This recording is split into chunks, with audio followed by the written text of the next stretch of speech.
Welcome to Season 2 of WitchLit, a space to talk about the craft of writing and writing the craft. I'm your host, Victoria Raschke, author, publisher, witch, and nosy Scorpio. Hi, it's producer Victoria, jumping in to celebrate and marvel that this is the last episode of Season 2. I hope you're having as much fun as I am meeting new authors. If you're a writer of witchy or magical things and you'd like to be on the show, you can fill out the form on the website at witchlitpod.com, or you can email me directly, victoria@witchlitpod.com. We've set up a Patreon. There are links in the show notes.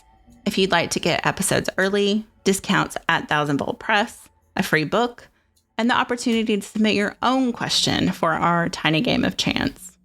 I'm recording Season 3 now, and I think you'll be excited for our upcoming guests and new bonus episodes where I bring back a previous guest to talk about a witchy classic. AJ Scuderi is joining me for a special Samhain chat about John Updike's 1984 novel, The Witches of Eastwick.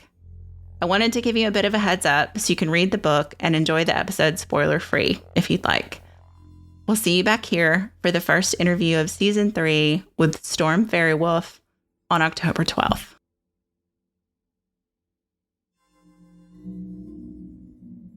Dr. Alexander Cummins is a contemporary cunning man and historian of magic. His magical specialties are the dead, folk necromancy, divination, geomancy, and the grimoires. His published works include an excellent book of the art of magic with Phil Lagarde, The Starry Rubric, a book of magi, lore, prayers, and spellcraft of the Three Holy Kings, and several chapbooks, as well as essays and collections by Three Hands Press, Hadean Press, and Scarlet Imprint. He is a frequent speaker on the international circuit, co-hosts the podcast Radio Free Golgotha, and is a founding editor of Revelore Press's Folk Necromancy and Transmission series. Dr. Cummins' work, classes, and services can be found at his website, alexandercummins.com. Dr. Cummins, welcome to WitchLit. Hi, Victoria. Thanks for having me. It's great to be here.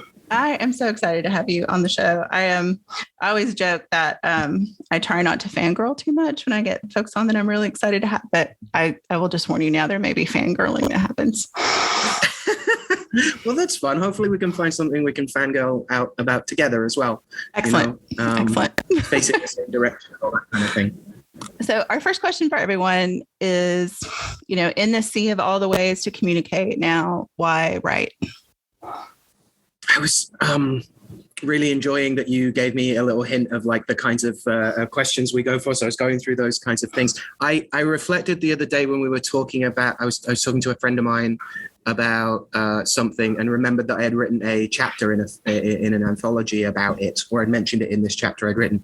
And I was like, oh, great. I don't have to remember it anymore. I exclaimed. And so I sometimes wonder if at least some publishing and writing for me is about, they say about like handbags. It's like externalized memory of some kind. It's a way that I can try and have a stab at something and get it clear in my head, and then have something to get back to when I've cleared my head and now can only remember, the theme tune from Gummy Bears or something like that. Like I can look it up. Books are a particularly portable magic, right? That's mm-hmm. Stephen King, I think, right? And I think being able to put a pin in your thoughts, not just express like this is the definitive thought on 17th century astrology or what have you, but to be able to put a pin in where you're at with your own analysis and your own picking things apart and putting them back together again, and be able to be like, because in reading your own work like that, when you've forgotten the quote or the author or something, and you pull it out, you're like, oh, a lot more comes back to me now, and I remember where I was at when I was doing it. So there's a mnemonic thing to it, but it's also helpful for getting my thoughts clear. I think that's probably a long-winded way of getting to a short answer there. Did you always write, or did that kind of come with studying in academia? I think so. I've remarked before, being politely asked about what kind of childhood leads to this kind of life, at least to be tried as an adult. And for me, I think an important part is growing up playing Dungeons and Dragons with my dad and his friends when I was like 4.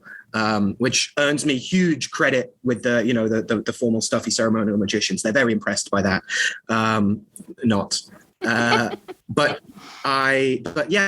certainly writing on character sheets, certainly like writing up adventures, the like campaigns we'd been on as like short stories and things like that. I was an after school drama nerd. So I guess there was always an element of them being linked to some kind of performance as well, whether that was like speaking them aloud or, again, the collaborative storytelling of tabletop role-playing games is, I think, a really big deal and made a big impact in me in terms of like, what I would later read about as like improv prompts and being able to like yes and people and it's a game where the players aren't necessarily, again, certain PvP might be, but on the whole, you're not battling, your family trying to win at Monopoly against them, right? You're ideally you're a party that is like going out and like having quests and going on adventures and finding magical items and committing extreme acts of violence, all the things that bring a family and friends together, right? Yes. Oh, no, I love that. And it's funny how many writers I've talked to also are currently D&D players or former D&D players. I think it is a little bit of a thread there, especially in this space when you're writing about magic and witches and magicians. So yeah, I think so. I mean, I also grew up, I'm a mid-'80s baby, and there was a huge, wonderful emphasis on trying to actually teach the junior school and the like infant school that I was part of trying to teach. It was a very diverse community and place and full of kids from all over the world.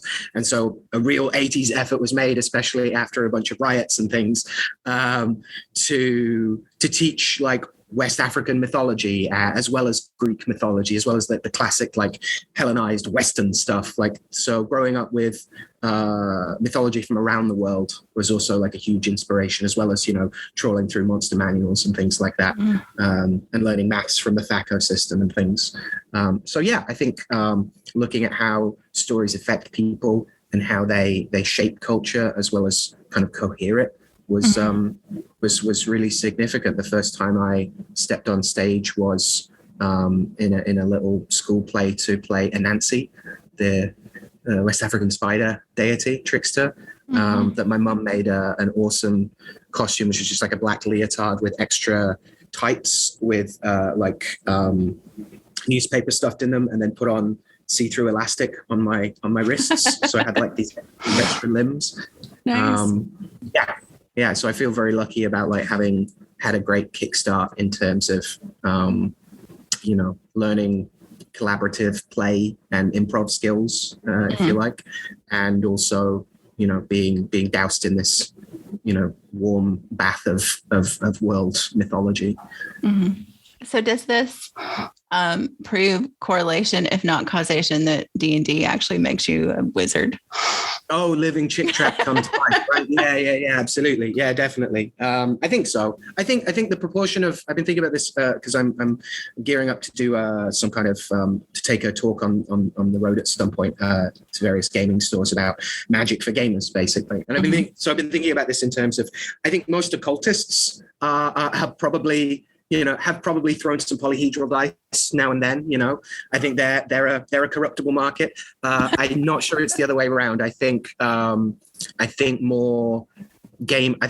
gamers are interested in the occult. I have a lot of friends who are like, look, if I can't throw an actual fireball, if we're going to talk about like the mental process behind why I want to throw a fireball and turn it into self-help, it doesn't interest me anymore. Yeah.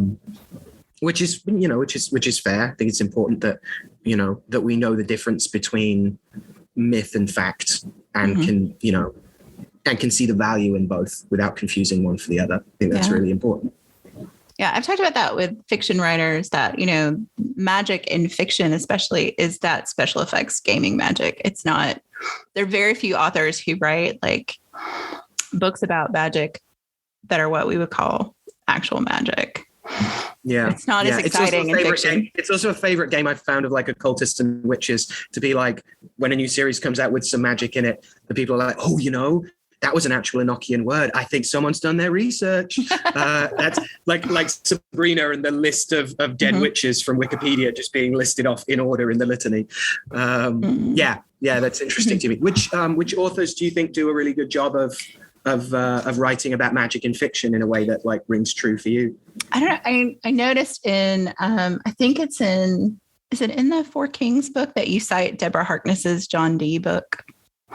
Yeah. Because I think Discovery of Witches has a lot of that because she is a historian of magic and alchemy and all of that. So I think there is a lot of reality in her books that I appreciate. Yeah. I think that's a good in having a grounded like historical context for this thing, like how it was practiced, the people doing it, and that's certainly the area of magic I'm more interested in, both in terms of historical study and my own practice of being called a contemporary cunning man, of looking at the service magicians who are looking after, the local spirit workers and wise women and village wizards who are, turning a different kind of trick, but equally for various trade and for needs and occasionally like desperation and things. So I'm interested in where it landed and what it was for, and how it what it helped with and things like that. In terms of fiction writers that write well about magic, I've been listening to audiobooks of the Rivers of London series by Aaron Aronovich. Really like them. Really like them. So good. They're so good. Yeah. Cobner Holbrook Smith reads brilliantly. It's like great voices. I can't read them now without like hearing how he does Nightingale. Oh, yeah. It's his voice in my head, definitely. Yeah. They're great, right? And his stuff on Newtonian magic is really interesting, especially like later books where he starts to talk about cunning craft and how the Newtonian magic in this world with Isaac Newton, like formalizing magic with his second Principia. It formalizing from a bunch of like earlier ritual magic, and how that one of the recent books is about like what happens when the church start doing that stuff as well. Can the church do magic too? And the Spanish Inquisition specifically. But his notion of like the forms and wisdoms of the way he talks about from the first book where Peter, our protagonist, our first person narrator, learns that magic is real by having to take a statement from a ghost as a like a PC on his beat, and so as Peter learns throughout the books, you're learning throughout the books as well, and so they reveal little bits and pieces. And the idea of like having to keep certain forms and visualizations in one's head at the same time as doing a bunch of other things does a good job towards certainly like post Golden Dawn style like ceremonial magic stuff. And I love in the most recent book the blacksmiths, the women that kind of got pushed out of the original Newtonian magic. It was a brilliant sideline. I was like, okay, are you setting me up for this series? Because I want it.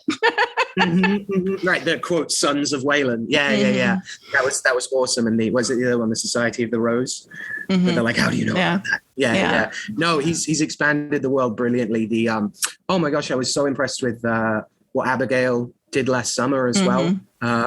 Especially in that, like, how do you, as a, I don't know how old he is, like, as a middle-aged, at least white passing dude, write a teenage, Black British girl. And so putting the footnotes in when she gets to London slang of post Martin, being a very, very funny, like 90-year-old librarian being like, I believe Abigail is referring to, like, that was done very well. Also, amazing haunted house story that just keeps giving, right? The house is changing and is like, what's haunted about the house? That this isn't a typical haunting, that the house is rifling through people's memories in various interesting ways, that there's a dead magician in the house that doesn't know that they're dead yet, like layers and layers and layers of things, rich onion of haunting.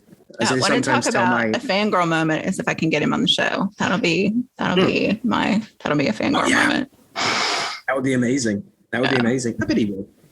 I mean, he seems so affable, but yeah, I am very impressed. My husband, I turned my husband onto the books, and he is a Black man from the Caribbean, and he said the same thing. He goes, I'm so impressed with, because he lived in London, and he was like, this is so true to like being a Black person in London and growing up in that. I mean, he didn't grow up in London, but so many Trinidadians are in London. There's a whole community there. And he really, though I guess Peter's mom is from Sierra Leone, there's that sense of community building. He just gets it all right. So yeah. No, they're great. Yeah, been very much enjoying those. Mm-hmm. Well, cool. So now that we've talked about other people publishing their books and we broached the subject, how did publishing work for you? Like, what was that arc or journey like for you? Honestly, without like too much false humility, I always worry when people ask, when like prospective authors, we've had a drink or something and I've met them at a conference or something, they're like, how do I get into this? I did it by accident. I sent my master's by research thesis, which is on functions of astrology in 17th century England, to my mate Jake, because I knew he was interested in the stuff. He passed it on to his publishers. So the first I knew was Urs and Dis of Hadean Press being like, hey, we found your thesis and we want to publish it, which I'm told is exactly how this doesn't work most of the time. Right. I guess it's a small world, and I've been going to conferences and meeting people and going for drinks and stuff. So I guess that's technically networking, but I always think of it as just genuinely trying to make friends with nice people and do good work together. So the first dipping my toe, other than putting out like little EPs with the various punk bands I was in ourselves, if that counts as self-publishing, was the Starry Rubric, with what turned into the Starry Rubric, which is an expansion of my master's by research thesis. And then from there, it was talking to the people and so every project has been has cohered kind of a little differently.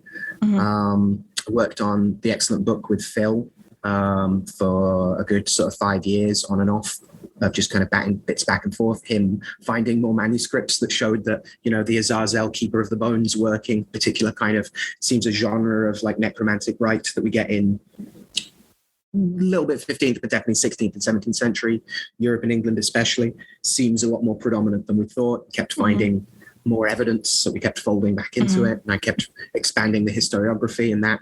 So that went on as long as it needed to.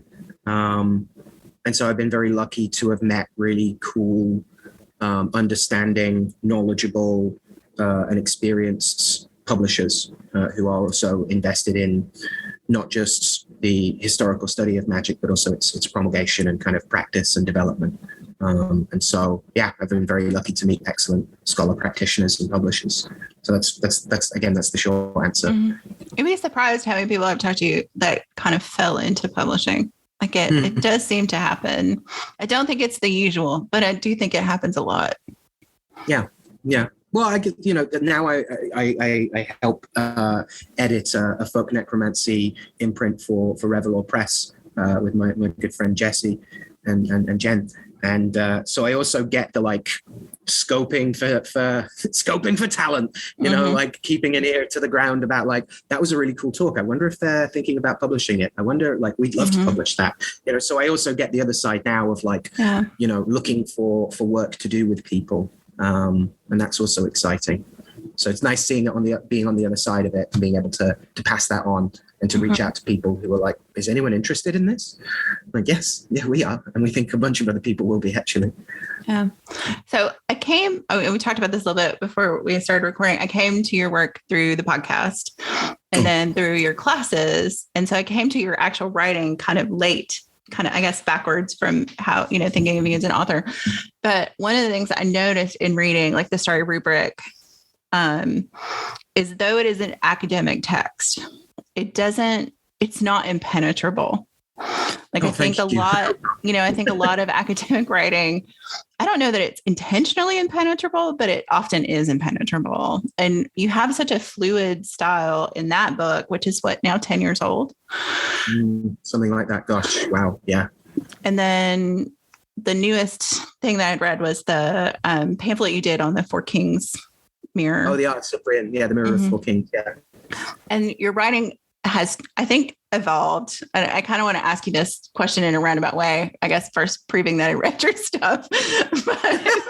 No. This is making my little lonely author's heart very, very warm. Thank you. Well, good. Yeah, but that in Zipper and in the Zipper and King's book, your writing is, again, it's very fluid, but also like your voice has come out more, I think, because just from having classes with you, like you have this great way of, you have this great turn of analogies that take something that is very esoteric and sometimes use like a very modern pop culture thing or something to kind of get your point across in a way that's crystal clear to your audience or your reader. And so I think that's even more involved in the books. But what is that like writing for you? Like writing what is very academic work, heavily researched, all this stuff kind of outside of academia. Like, how does that work for you? That's a lovely opportunity to get to talk about this, because that's something that's weighed on me since since graduating from more big school and getting my doctorate,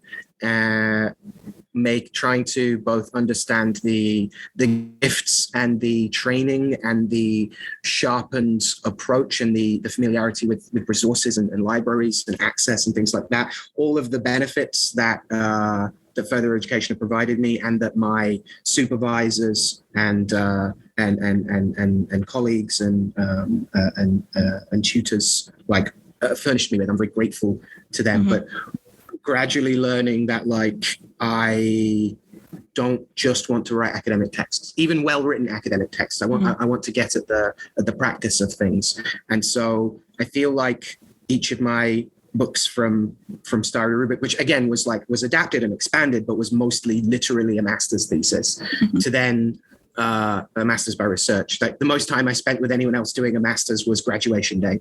I sat in a library and wrote and met with my supervisor and, got crazy and mad scientist hair, and then disappeared for a week and wrote it all down.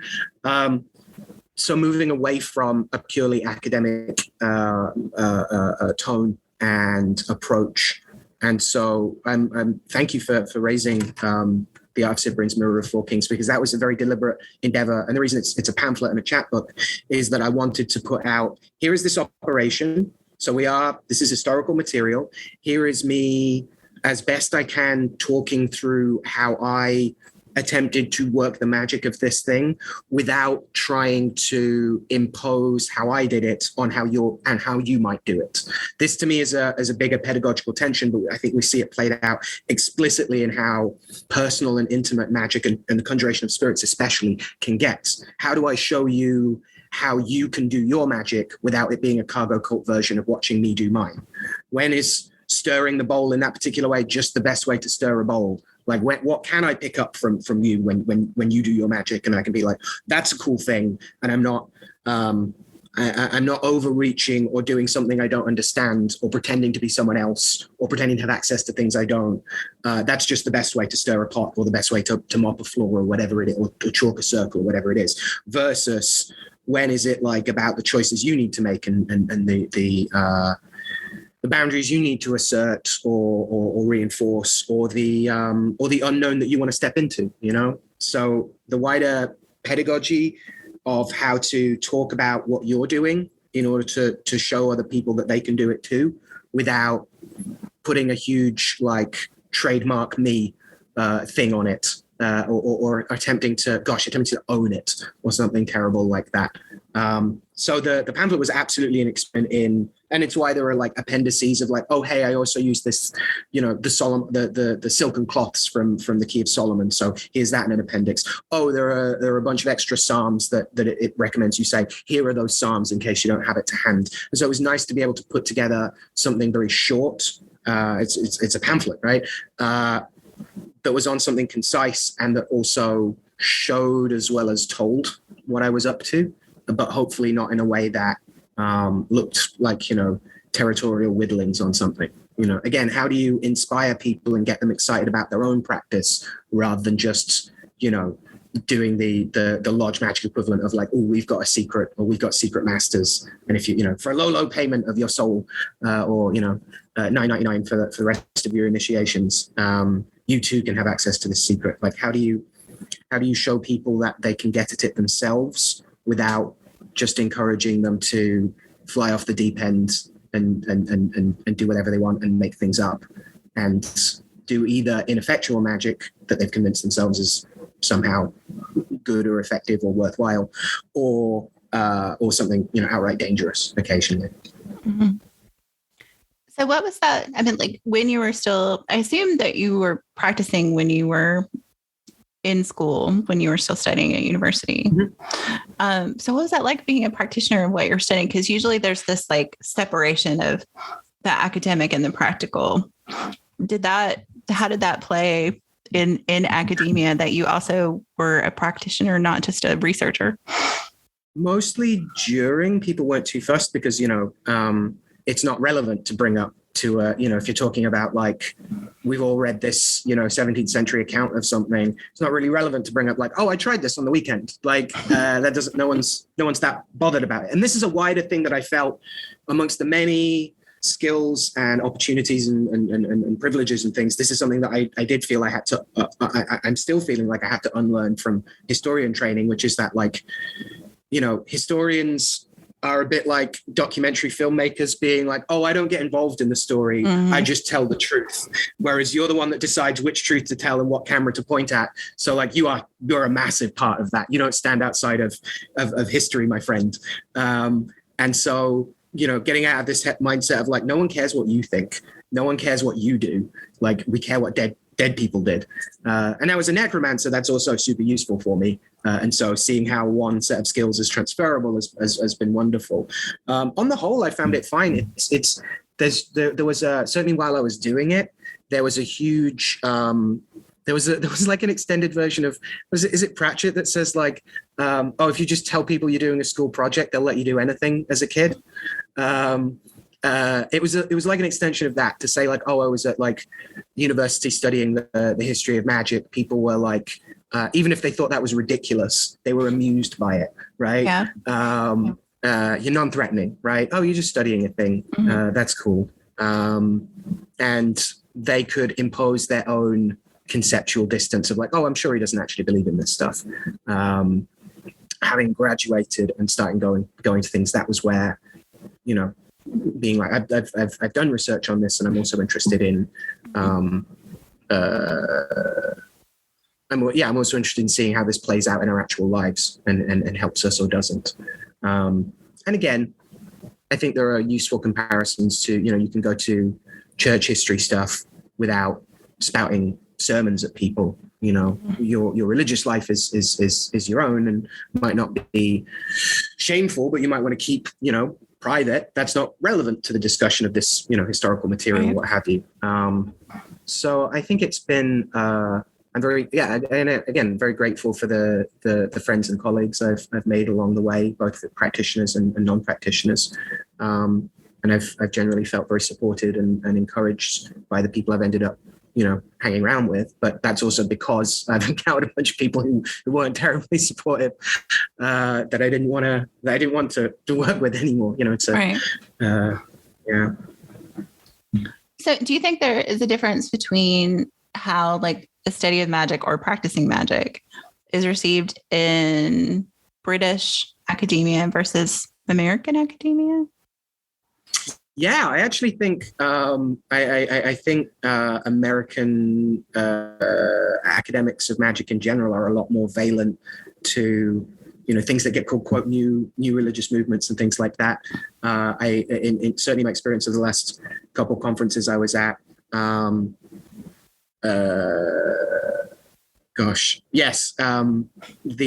hear stories of various like American professors of the history of magic recommending dream incubation techniques to try out, so that their students can understand a little bit more about like what the process of these people we're studying went through, like kind of gonzo historianship, right? Mm-hmm. In the same way one might learn to like, do up hair or like the Romans did, and discover that they were actually embroidering it, or actually learn to spin thread. Like in learning these skills, we get. I think there's an important set of contexts, and for me, it gets a little necromantic in terms of doing the things that the ancestors and forebears did, and stepping into the same patterns of moving in the same way. I don't just think for me, it's not really a reconstructionism to do those things so much as it's like doing it now as they did it in their now. Brings us close together. Means that we can face the same direction more easily. But also, I think certainly in my anecdotal experience, I've heard British academics of magic say, well, the thing about spirits is that they're ultimately imperceptible. Like you can never actually tell there's a spirit around or not. And a bunch of American academics, not even practitioners, academics being like, then why are there so many operations in this like working book for how to see spirits or how to perceive spirits? Why are there so many detailed instructions in so many scrying books about like how to, like what kind of thing shadowy in the stone counts and doesn't count? Like the idea that they are fundamentally imperceptible and we're like treating them like black holes or something is ridiculous. And this American academic stood up and said that, and it was great because that's, again, we can talk about emic and etic perspectives, but like when you are making a statement about the nature of spirits, then and there's a bunch of practitioners in the room, like you look daft, frankly. Like like you haven't done your research is what you're telling me. And not just like haven't read the right books or don't have the cool grimoires on your shelf, bound in bat scrotum or what have you, but like that the idea is still fundamentally that what we study the history of magic to understand why people be so cray. Right. This is the other thing I've been disappointed about in terms of my doctoral research was on the history of magic and the emotions. And at the time, it was like a field I was very, very excited about. And I still am. But an awful lot of cultural historians are coming together and being like, oh, we've got this emotionology stuff and this like, cultural scripts of emotion and things like that. Looking at how different cultures kind of socially construct what it is to express grief or love or courtship or shame or blah, blah, blah, right? Then you've got a bunch of like social historians being like, the history of emotion, like, and its constructivity changes over time. And we have these takes. We can talk about how this fits in with sociopolitical structures of power. A ton of like feminist historians like being like, oh, great, finally we're talking about the stuff that like has impacted the private lives of so many people. And one of the things that I've kind of noted is that it became another way to psychologize rather than show the nuance of how pre-modern passional theory speaks of a porous mind, body, soul, self complex that is constantly radiating and expressing out that which is put into it, that we are porous, like if we are treated angrily, like those enmattered, that overlook of anger, like whether it's the evil eye or whatever, will impact our humoral like constitutions and will also it will impact what we express, right? We are porous beings that push out the bad that is pushed into us. Right. And these are ways of understanding not just medicine or like art history or what have you, of like mellotheisic man on the zodiac of whatever chapel or what have you, but it's also ways of fundamentally understanding the interrelationality and affectivity of like this grand magically alive cosmos. I think it's a great model for explicating both cosmology and also the phenomenology of what it is to feel like you are part of something doing magic, and also, exploring a bunch of ideas that, the witches have been on about for a very long time around like passion fueling magic and like getting inflamed with not just prayer to the divine, but with like a sense of engagement with the world. Is important. And for me, sorcery and spellcraft are ways in which I can be more engaged and hopefully more responsible in the world, not just, lighting a wishing candle and abnegating responsibility and hoping it all works out, and so, I definitely felt that a lot of magic and emotion stuff didn't end up using it to enrich either of those perspectives, but ended up using it to kind of explain away the other in a specifically psychologizing away magic, which is not so helpful. Yeah. Yeah, I mean, it seems opposite of to look at this in such an embodied way, like through humoral theory and what shows up in a lot of your classes, and then to say, oh, this is just how we explain it. Right. Yeah, I mean, it's completely opposite to me. Yeah. It's another way that people have been crazy, but we're not crazy. They're just sensitive. Mm-hmm. Like that's for me, that's not an improvement. That's just finding a nicer word for telling people that you think they're crazy, or mm-hmm. signaling that you think people aren't rational actors. Yeah. So you kind of touched on it a little bit, but what, like doing the kind of research and writing that you do and being a practitioner, how do you see those things weaving together? Like, does doing the research and writing change how you practice or impact how you practice? Or does the practice more feed the writing, or is that a balance? Like how does that work in your life for you? That's a great question. So most like my day job is reading for clients and doing occasional bits of spiritual work for people whose readings have suggested that that's helpful for them, or it's making charms or talismans or things for people, or teaching classes about those kinds of things. And so the research I'm doing to talk to people is partly prompted now from my own research. As to say, my main focus these days is trying to be inspired by the dead magicians I both study and conjure. Basically, like as a necromancer, like all my grimoires are necromantic, or and there's a strong component of ancestor veneration as well for me, of honoring the dead magicians that came before me, both to understand their works that I'm studying originally academically and now like professionally, as well as experimenting with how they work, and so increasingly for me, research and experimentation are kind of informing each other. And this is what people say, like the old argument about like that an academic study of it can get too armchairy, and that a experimental approach of just trying things can get too wacky and have produce too much unconfirmed personal gnosis, or whatever term we're using for making stuff up. But ideally, they're not just Goldilocksing this. Like I absolutely found that doing better research, having a better idea about like the historical context of how these things were practiced, how these people were doing it, has given me more like scope and tools to be able to conjure these dead magicians more effectively, and to work with the saints that they worked with, and to conjure from the crossroad dirts that were around in the 17th century that are still in parts of London and things like that. And so I think most people would like to have it both, right? To have your practice that's both got lots of like nice books and depth of knowledge about a thing, and a little expertise even, while also not being bound by that, and being able to see how contexts might be different, whether that's not being able to easily acquire eagle brains for your solar incenses anymore, or what have you. But how do we honor our ancestors by using this stuff in a way that expands our options and potentially brings us closer together, and to understand what they've done so that we can move forward? I think there's a lot for me about how a good teacher helps their students surpass them.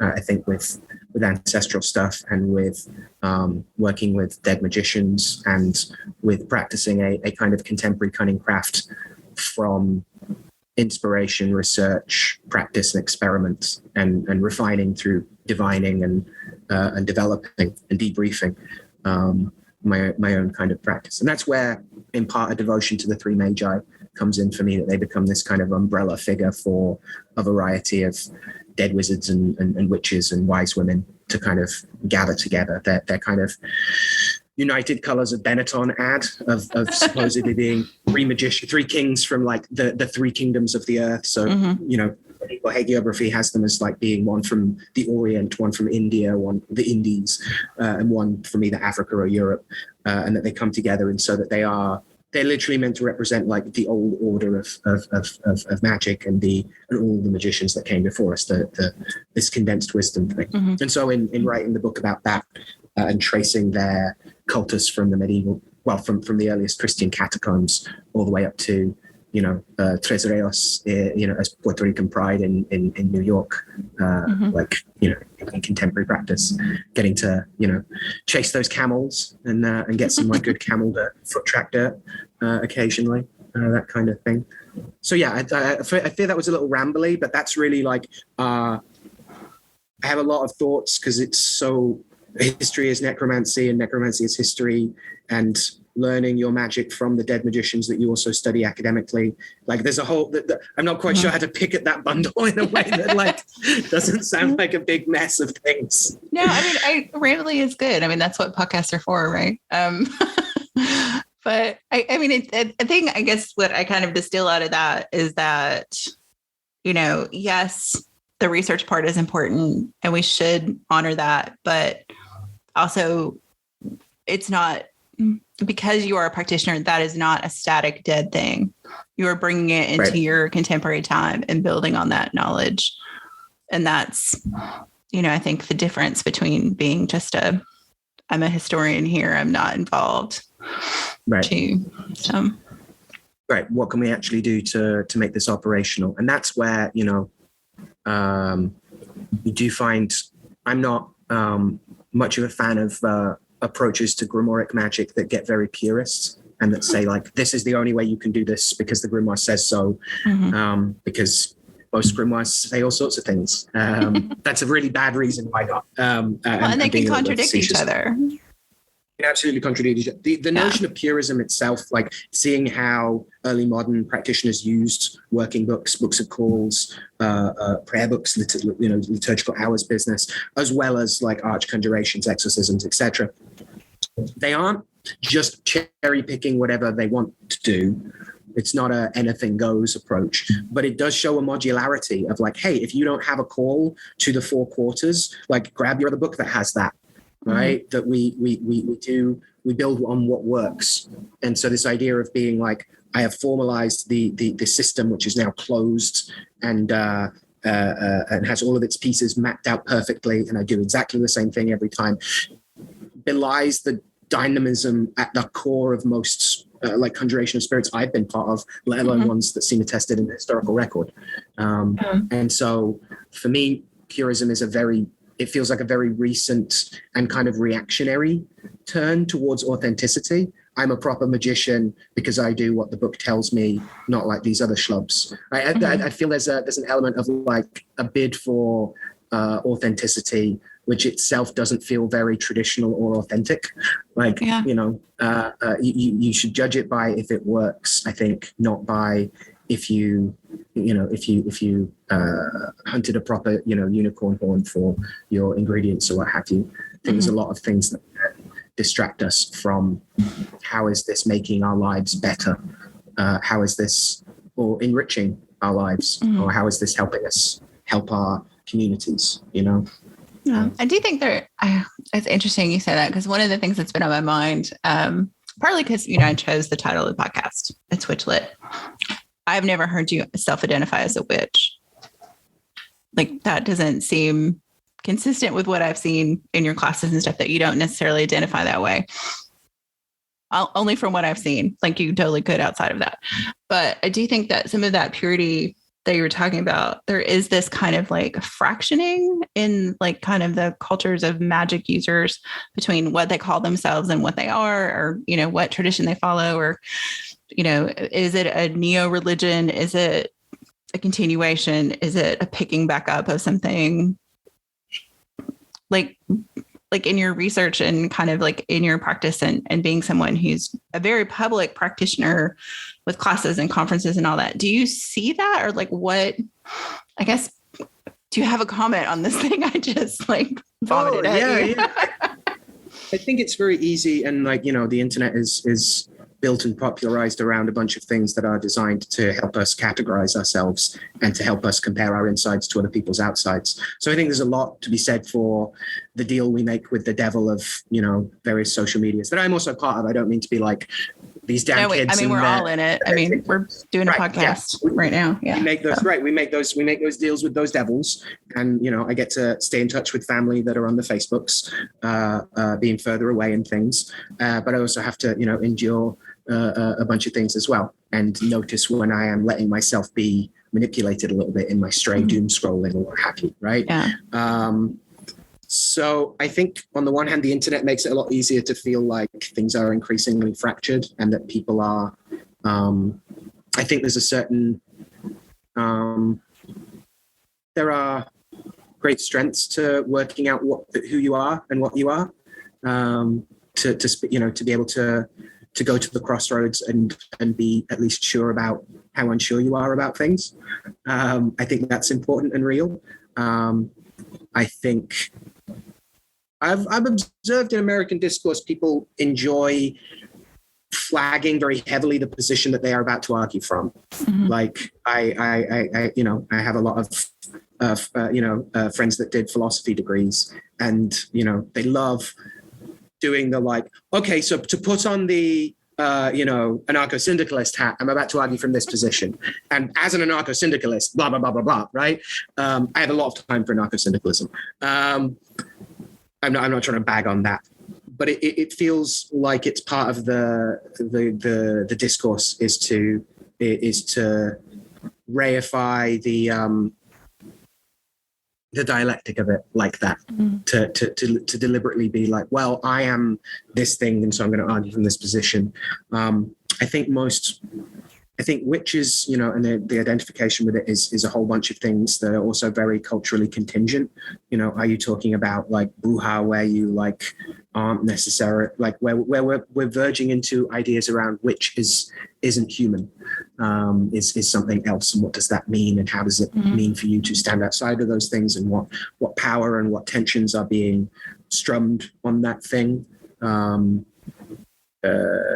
so that one, I think it's easy to be like, don't worry about what you get called, just do your work. But it is important, right? It does matter. I get called a ceremonial, I used to get called a ceremonial magician a bunch, and it increasingly kind of like just didn't feel accurate. And so I understand what it is to want to be depicted in a way that accords with the way you think your practice actually works. I don't do a lot of I do some formal ceremonial stuff. But again, my stuff is mostly informed by cunning craft at this point, or learned from spirits that I summoned by cunning means. So I think witch is a special one, and it's so imbricated into a bunch of different people's reclaiming power and stating that they're not going to take any more shit. That I would never tell someone they're being daft for overly asserting that they need to be a witch. In fact, I think people should probably have more of the courage of their convictions and be like, okay, be a witch then. Like sour some milk, because that's the other perspective I come from. A lot of my work is the word for uncrossing. We do have crosses in early modern magic. We don't talk about people being crossed up so much, like you'd see like my conjure doctor colleagues from African American hoodoo or Southern conjure, but we do talk about people being bearing crosses or having crosses on them. But most uncrossing work is called unbewitching work. So again, a lot of cunning craft is about combating maleficia, and if you treat that so it's easy as well to get into oh no, witches are bad, and unless you're a bad person, you shouldn't call yourself that thing. I think it's far more complicated than that. And again, I think if more people thought about maleficia and magical combat and spiritual attack as violence, and as like the martial arts that you learn to attempt to de-escalate violence, then I think we'd have a lot more set of mature conversations about that kind of thing. Yeah. It is interesting because I write fiction. So in fiction, witches definitely come across as more than human, if not human. I mean, that's definitely the pop culture meme, I guess, around witches, is that they are somehow aside from regular humans. Mhm. And, like as a practicing witch, like I don't identify as more than human in any way. Like I'm not, there's nothing in my DNA that makes me a witch, I guess, is the thing. Right. And then it's very tied to, that is very tied in pop culture to like, you're a natural witch or you're a hereditary witch or whatever. Right. Concepts of witch blood and things like that. Mm-hmm. Yeah. You've got the potential to get down some weird roads, but you also, again, need to be aware that like not all witchcrafts are the same. And when we over try and compare across the world, we risk flatlining and saying everything is pretty much, all witchcraft is basically the same around the world. Yeah. Well, is it? Like if you're coming from like a Central American perspective of like, oh, my grandmother cuts off her thumb and throws it out the window and it turns into an owl and then like chases the La Migra away, like that's a very different like kettle of fish from I go up to this particular hill and dance around naked once a year. Either of these things are less witchcraft than the other, depending on the context of the thing the cultural context and the value centers of the people exploring those things. Yeah, I think there's great strength that can be derived from being like, okay, have the courage of like when that spirit told you that you are now no longer fully human. Like if that's the experience you had, if that's the tradition or the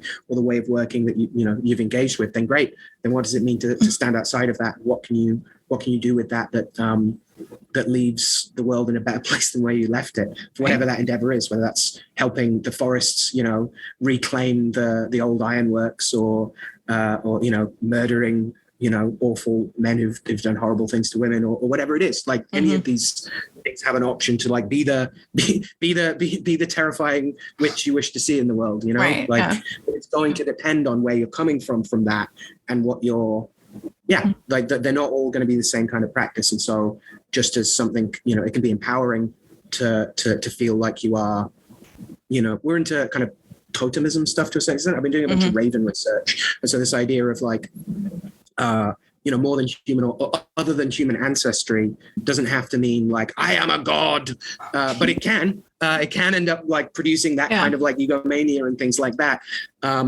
Outside of, people who are engaging in deep devotional relationships with their gods, that might be exactly what you are actually doing.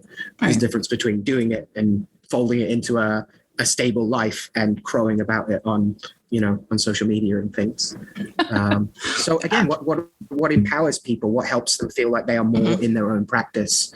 When are the stories that our spirits tell us helpful to us and give us the courage of our convictions and help us stand at the crux of difficult decisions and help us feel more engaged in things rather than like, oh, it's out of my hands. I am but a vessel of the goddess or what have you. And when are you a vessel of the goddess? And I here we're into sorcery and religion stuff. When do you make the decision and like, I will deal with the consequences? And when are you like, you know what? I am not on my best right now and I could probably do with some help from something bigger than me or like wanting to feel like I'm contributing to something more than me. So it very much depends whether people are talking about, their witchcraft as their spiritual engagement, as their religious practice, as their social taboo, as their political label. John Hayden says the witch is a rebel in, the witch is a rebel in physic, as the rebel is a witch in law, right? The phrase that gets used a lot, and connecting up like rebellion and witchcraft fundamentally.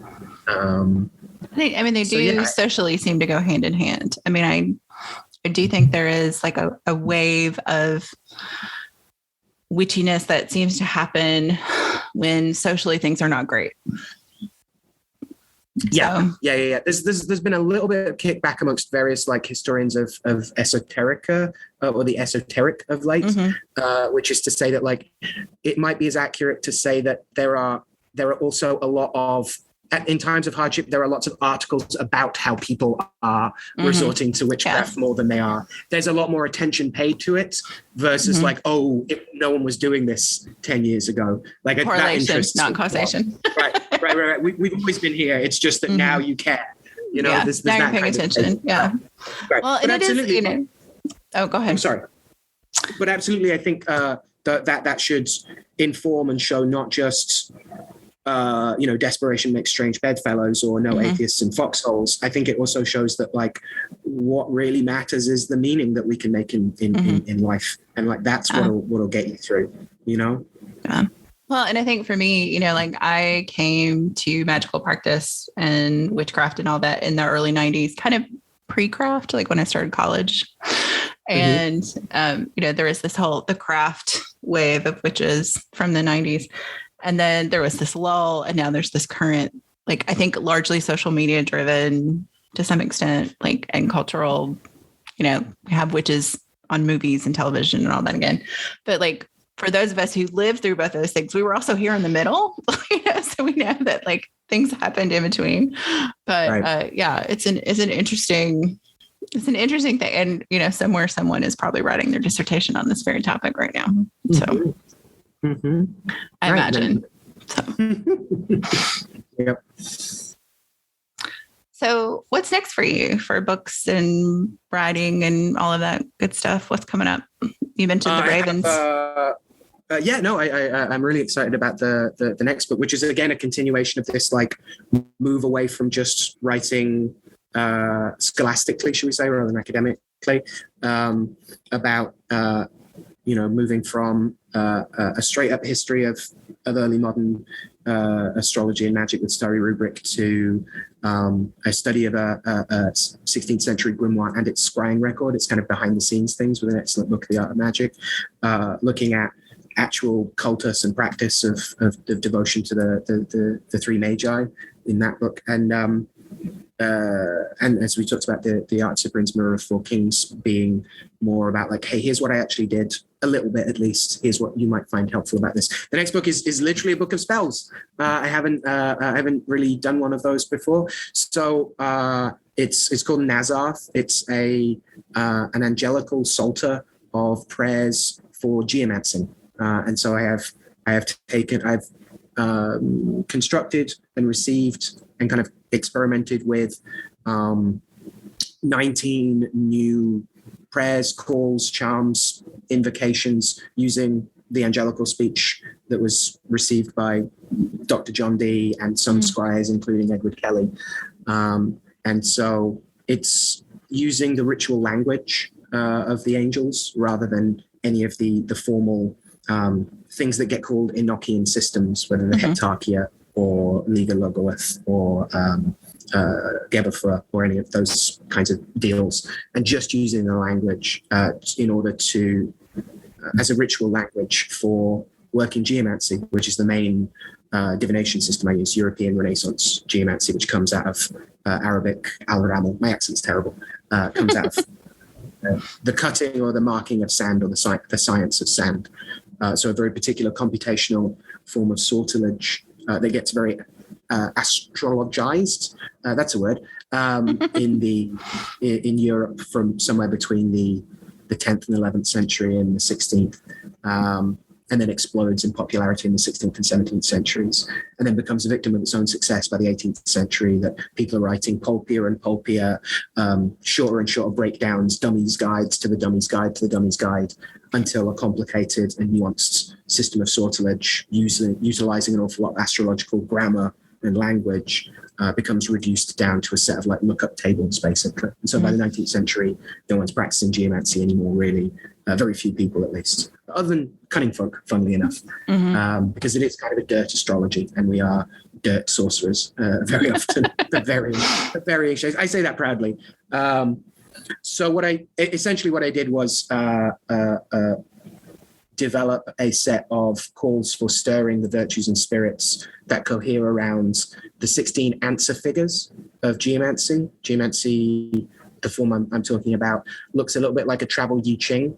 It's made of these 16 figures, of these binary 4-bit figures of like the I Ching's, broken or unbroken lines, single or double dotted points. And so there are 16 different answers or figures that geomancy can pronounce on things. They're assigned to elements and to the 7 planets. And we also employ a bunch of other tools from astrology. And so these calls were written and experimented with in the angelical language, going through the calls and things, and cohering them around stirring whatever answer came up for remediating. So if the divination, I'm very into magical remediation outside of just saying like, oh, there's all the towers, good luck with that, right? Of being like, what can we do about this? Can we find anything useful for the tower to do? Do you need anything destroying right now? Like, do you have like a terrible addiction that you want to get rid of? Like, this could be how do you make this catastrophe work for you, right? How do we get behind the wheel of this pattern of energy that divination is showing, rather than getting hit by the car of it as we're crossing the road? And so these calls became a way of stirring the virtues and spirits attached to the various answers, as well as for opening divination, closing divination, and also dealing with some of the problems that can halt a chart. Geomancy has a bunch of rules around not every chart is good to read every time.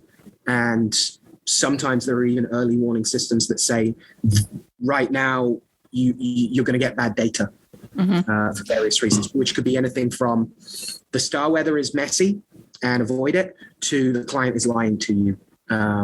They don't have a sister at all, when they're asking about their sister, like that kind of stuff can come up. And so I have taken one obscure early modern system and mashed it into another early modern system. That's apparently what I do. Okay, but that works. So, from the list that we have a last question where I roll a die, funny enough, with our D&D conversation. But before we get to that, would you like to tell people where they can find you and what you have coming up on the horizon? I told you before, this will probably air in September. So Sure, yeah. So people can find me on my incredibly imaginatively titled website, which is my name, alexandercummins.com. You can find my publications and blogging, and also a bunch of like class recordings and hopefully course archives soon as well. Those need to get up there. I have a bunch of classes that I've taught and have the recordings of that I'm in the process of moving posts for and things. But in the meantime, clients and students and people interested are welcome to drop me an email at consultantsorcerer@gmail.com and talk to me if they're interested in any of this material. I take private bookings and readings and things like that. And I'll be continuing to teach classes and things online. People can get hold of me on, I think the link tree is the easiest way to do that. So I'm happy to include that as a list of upcoming classes and publications and things of that nature. Yeah. Yeah, and we'll make sure all that gets in the show notes so people can find that and find you. And I will do a testimonial that your classes are fantastic. Oh, bless you. Thank you very much. We have a lot of fun. I really appreciate you saying that you like how, making weird ideas accessible by scaffolding them with more contemporary things. I'm always terrified. I don't know if you ever watched the Michelin Web sketch show. Yeah. Sketch about cool historian that used to be like edgy and like radical, and now is just ridiculous and is on television like sat in a tub of baked beans, and is like, and this is why the Tudors were so important, and I'm going to wave my hands like an idiot. I'm always wary of not doing that, of not being like, because like in contrast to supposedly in most states where in theory church and state are meant to be separated in schools, in most schools in the UK, unless they're explicitly a religious school of another denomination, you are encouraged, indeed it is insisted in some cases, that you have a broadly Christian message. So I also grew up with the deputy headmaster of assembly in school every morning doing that classic, like, I see that that the goalie of the English team let in a goal at the recent sports ball match, and this reminded me of our Lord Jesus Christ, like, who always saves. Like, I have seen people do that with a straight face for years. And so I never want to do that, like, hey kids, grimoires were the iPads of their day. Like, I don't want to patronize people like that, but I do think it is worth us sometimes taking ourselves a little more lightly so we can take the material a little more seriously. Yeah. Well, I have never cringed or winced. So there you go. So so far you're doing good. Right. You're doing good so far. I will crank out the dad jokes. We'll see what happens next. No, thank you. Appreciate that. So I'm going to roll this lovely D&D die. And depending on what number I get, I will ask you a question about death, sex, religion, politics, or money. Those great things they're not supposed to talk about that Scorpios love to use as small talk. And if I roll a 6, you get to pick which question you would like. Okay. 5, money. Fun times. So usually I ask this about writing, but I'm going to ask this about magic for you. So I'm going to change the question a little bit. Is there something as a consulting sorcerer you are absolutely not willing to do for free? Or is there something as a consulting sorcerer that you would absolutely not do for money? So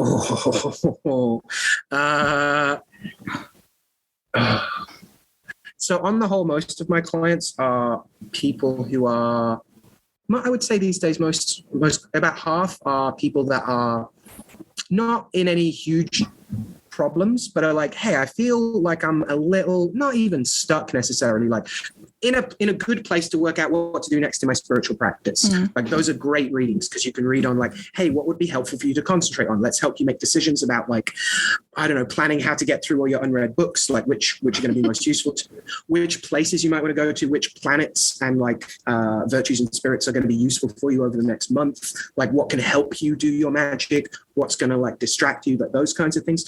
I would say another half of that half, like a quarter, are people with like a serious problem right now, like, you know, a haunting or, you know, a land spirit that keeps eating their pets or, you know, things that start to get like kind of serious. And then I would say like a quarter of them are people who are having the worst time they've ever had in their lives, and are approaching like desperate, right? So what I will and won't do is very much dependent on what I can divine, often for myself, about what's helpful to do. An awful lot of my work is like, yes, I can do a bunch of things, but you're going to need to speak to a lawyer first. You're going to need to speak to a doctor first. Because, you know, sure, magic can be super helpful for all sorts of things. But, you know, if you need to know the laws about how, you know, your ex can or can't take your kids across a border or something like that, then like I'm not the best person to speak to about that. Right. Like I do not have, you know, I have child protection training from the UK. I used to work in a nursery. Like I know something about that stuff, and I can certainly put people in touch with people that know more. But like often I am not. Often my job is helping someone triage in a nightmare scenario, like what order they need to seek different kinds of help in. That said, I've been asked to do a bunch of things that I was like, no, I would do that for no sum of money. I know you feel desperate right now, but that is not a thing that is going to make you. A lot of my work is about helping people understand what is doable and not doable to expect from a magical worker. I think about this. I talk about this a fair bit with my dear friend and colleague, Professor Charles Porterfield, who's an Old Testament conjure doctor down in Texas. And you know, we both lament that like it would be nice if people knew enough about our work, if we were comparable to plumbers, where like I don't know how to plumb my house, but I know what a plumber is roughly going to do when they turn up. I know it would be weird if they did in my front room. Like if the plumber gets naked and is like, this is normal plumbing, like I'm gonna be like, I don't think it is, you know. Yeah. Whereas like people have less, generally most Western white people, let's be honest, have less of a what I call like a magical cultural literacy of knowing what they can and can't expect. And so a lot of my work would also be way more profitable if I wasn't so hung up on ethics, right? if you know that. A lot of my work is turning down people that want to give me a bunch of money for something that I don't think is particularly doable or ethical as well. I could take this in a very dark place in terms of the things that people have asked if I would do that I will not do. In comparison, like if there are kids involved in the thing, I generally have a tendency to like not charge people for work that needs doing to look after kids. As best I can, you know, which is often helping them do a bunch of other things and opening roads so that they get a better lawyer or like, you know, a good night's sleep so that they can deal with whatever else it is, you know. There's a lot of auxiliary work. Occasionally it is exactly the like, no, you know, actually doing this magic first is the best thing to do. But yeah, it very much depends. It very much depends. I don't like, again, not to to out myself. I'm not a huge fan. I work with an awful lot of unclean spirits. I have a background in working Galicia and the spicier side of grimoires. I don't necessarily enjoy doing a lot of like, you know, getting out the old murder stick and stuff. Like, it doesn't feel good to me. I would rather do like work of amity and helping people step into honest and open communication about things. Like, that's not always doable. Sometimes, you know, someone's got to go in some way. Someone's got to be removed from a situation or protected but again, I would rather do the classic is like, why kill your boss when you can get them promoted to a different division where they're happier and make everyone else happier? Like there's a net win here. How can I lazily do the most good? Right. And often, usually that's not just, you know, that person needs, you know, to be banished or bound or to be sent insane or something. Yeah. Don't always go with the nuclear option first. Exactly. So again, helping people de-escalate and work out what to do when they don't know what to do is the main thing. And then it depends. Yeah, I think what you said about like cultural literacy around magic, like the thing that immediately came to mind, and funnily enough, is the scene in Practical Magic when the woman comes to the aunts and wants this man to fall in love with her who's married. And they're like, you don't want this. You really don't want this. You don't want this. But then they do it and it ruins her life. And, you know, I won't go into detail because if people haven't read it, they need to read it because it is a great book. And the movie is very different. I always try and warn people the movie is very different than the book. But yeah, it's not the tagline for my writing business is magic is real, but it isn't always pretty. But sometimes it can't be pretty, but that doesn't mean that's the first option. Right. Like, yeah, again, people get very chest puffy about cursing and counter cursing and things like that. And again, I think if you compare it to, if you saw someone bragging about wandering around punching people in the back of the head, you know, in the way that some people brag about cursing, would you want to hang out with them, let alone like learn from them or like trust them around vulnerable people, you know? Yeah. Again, thinking about this as growing up doing a lot of martial arts, having a concept of how do we learn to utilize this stuff helpfully? You know, most folk magicians have a root of magic itself being pretty amoral and being a technology that can be employed to do great harm or great good. And sometimes, indeed, the medicine is the poison, and sometimes the poison is the medicine. You know, 'tis dosage that makes it so, and all that business, right? And literally, again, humoral theory wise, knowing how to rebalance something, knowing when someone is running too hot and needs to be cooled, knowing when they're running too wet and need to be dried, like those are absolutely the same mechanics of action that can, if you can rebalance, you can unbalance, right? And so there, I don't just think it's a thing that witches like to say, that to know how to heal is to know how to harm, etc. The bane and the blessing and all that kind of business, like because health is good equilibrium and dynamic equilibrium at that, then like to push the scales is also to know how to like send them wacky, right? And so it's again, when we treat it as a responsibility to step into, then you know the world ends up looking a lot more alive, I think. Yeah. Well, that is an excellent place, I think, for us to end things. And I just want to thank you so much for being on the show. I'm so glad this worked out. And thank you for having me. Yeah, it's been great. Good. And I will see you in your next class, probably. Oh, thank you. That's very kind. That's very kind indeed. Well, thank you for giving me the opportunity to talk about writing and books and things. It's often the kind of thing that I end up, you know, rambling to other frustrated writers about at the club and things. So it's nice to be able to compare notes as well. Thank you for you come for to sharing. a safe place. It's a safe place. It's a safe place. Good.